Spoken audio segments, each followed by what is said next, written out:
Dans les familles, les personnes qui réussissent sont souvent les personnes les plus incomprises.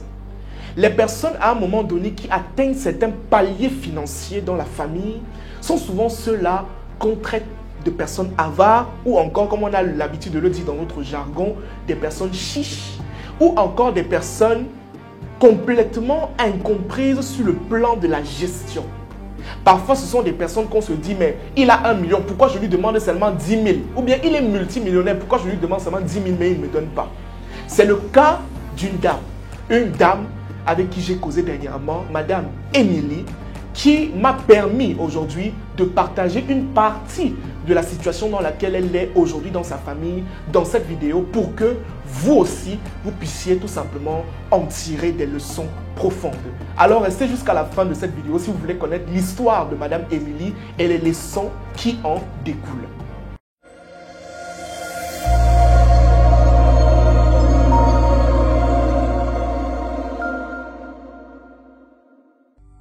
Je me présente, Franck Noubossi, promoteur de la start-up Osher Mindset, et sur cette page, nous traitons des sujets sur la gestion des finances personnelles, les finances, pour qu'ensemble nous puissions aller sur un autre niveau sur le plan de l'état d'esprit financier. Et vous pouvez tout simplement vous abonner pour suivre nos contenus sur nos différentes plateformes Facebook, YouTube et TikTok. Au départ, je vous parlais de l'histoire de Madame Émilie. Madame Émilie, je l'ai reçue il y a de cela pratiquement 1 semaine par là. Elle est venue dans nos locaux. Elle venait pour une consultation privée. On a parlé de son business et tout. Mais en parabole et en passant, elle m'a vraiment expliqué une situation vraiment qu'elle vit. Et je veux qu'à la fin de la vidéo, bien évidemment, vous donniez vos avis en commentaire. Alors, il faut comprendre quelque chose, c'est que Madame Émilie, en réalité, d'après ce qu'elle m'a dit, elle n'a pas grandi dans une famille aisée. Elle a grandi dans une famille pauvre. Quand on dit pauvre, ça dit qu'il y avait vraiment le manque. Ce qui fait que la pauvreté c'est-à-dire le manque financier, je préfère le dire, le manque financier a endommagé la psychologie des membres de la famille. Ça veut dire qu'ils ont une certaine mentalité du genre, quand j'ai l'argent, je dois vivre.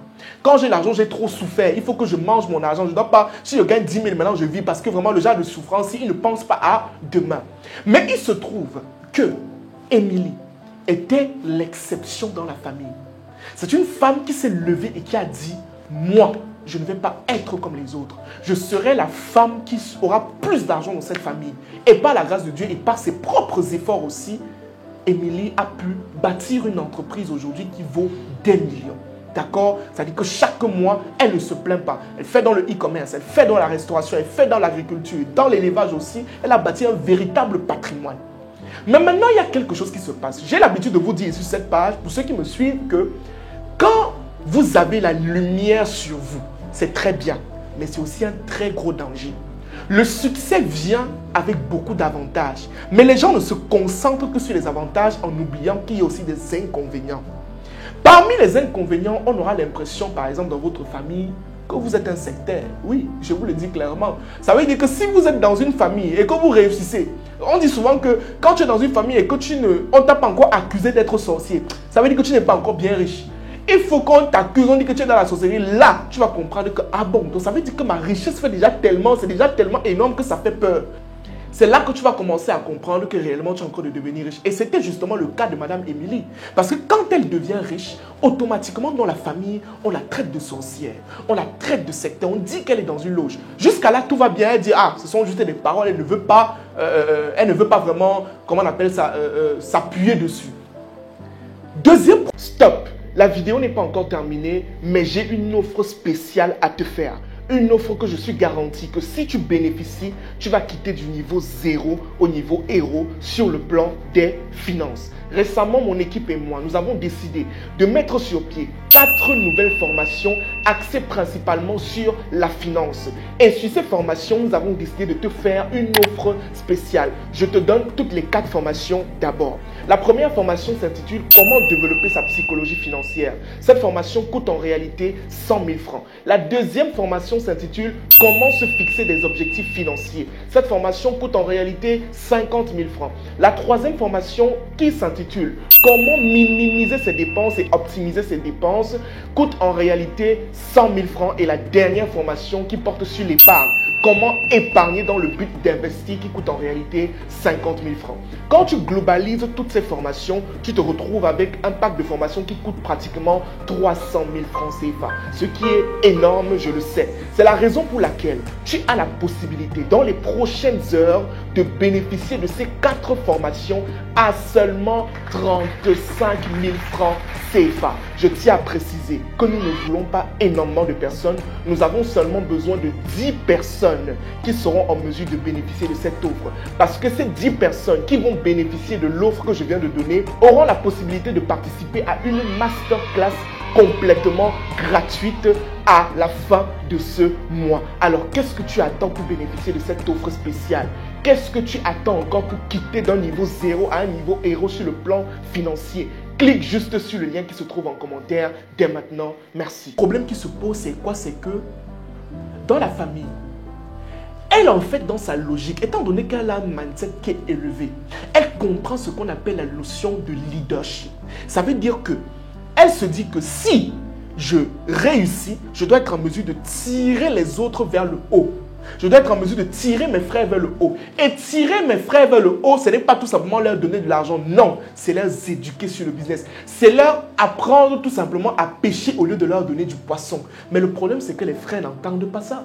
Quand un frère vient par exemple demander à Émilie que vraiment, Émilie, j'ai besoin de 50 000 là.